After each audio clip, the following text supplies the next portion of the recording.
Pada video ini, Obat Herbal Keluarga akan membagikan tips cara membuat sirup batuk herbal dari bahan alami untuk anak.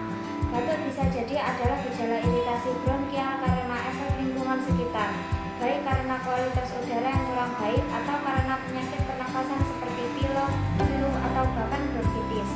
Dengan lemon organik sebagai bahan utama, lemon mengandung kandungan asam askorbat atau yang lebih